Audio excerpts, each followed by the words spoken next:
ఏపీకి జీవనాడైన పోలవరం ప్రాజెక్టు గురించి మనందరికీ తెలిసిన విషయం. పోలవరం ప్రాజెక్టు ఇప్పుడు కూడా ఎందుకు ఇంత వెనుకబడి ఉందో, ఎందుకు కంప్లీట్ కాలేదో మనందరికీ తెలిసిన విషయమే. 2014-19లో చంద్రబాబు నాయుడు చేసిన పనికిమాలిన పని వల్ల ఈరోజు పోలవరం పూర్తి కాకోకుండా ఉంది. 2014-19లోనే అసెంబ్లీ సాక్షిగానే అప్పుడు మంత్రి నీటిపారుదల శాఖ మంత్రి దేవినేని ఉమా 2022 కల్లా మేము పోలవరం కంప్లీట్ చేస్తామని మాట ఇచ్చి ఆ మాట తప్పిన విషయం కూడా తెలిసిన విషయమే.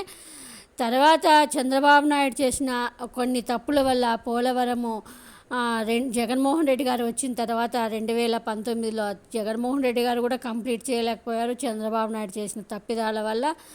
ఇప్పుడు మళ్ళీ 2024లో కూటమి ప్రభుత్వం, చంద్రబాబు నాయకత్వంలో కూటమి ప్రభుత్వం ఏర్పడిన తర్వాత ఇప్పుడు నీటిపారుదల శాఖ మంత్రి నిమ్మల రామానాయుడు మాట్లాడుతూ 2014-19లో మేము పోలవరంపై మేము చేసిన తప్పిదాల వల్లే ఇప్పుడు పోలవరం లేట్ అవుతుందో అంటూ వాళ్ళు చేసిన తప్పుల్ని, టీడీపీ చేసిన తప్పుల్ని మీడియా సాక్షిగా ఒప్పుకున్నాడు మంత్రి నిమ్మల రామానాయుడు. మరి దీని గురించి మరి చంద్రబాబు నాయుడు, పవన్ కళ్యాణ్ మరి ఏం మాట్లాడతారో చూడాలి. నారా లోకేష్ ఎందుకంటే జగన్మోహన్ రెడ్డి గారి మీద పడి ఏడ్చారు కాబట్టి ఇది తన క్యాబినెట్లోని మంత్రి ఒప్పుకున్నాడు.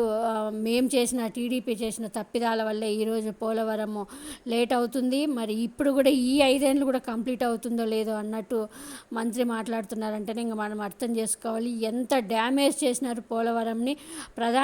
స్వయం ప్రధానమంత్రి చెప్పారు చంద్రబాబు నాయుడు ఏటీఎంలా పోలవరంని వాడుకున్నారు అని. మేము అడుగుతున్నాం స్ట్రైట్గా. ఇప్పుడు మీరే అడిగారు ఏదైతే కాపర్ డ్యాము నిర్మాణం చేయకుండా డయాఫ్రమ్ వాల్ నిర్మాణం చేశారు.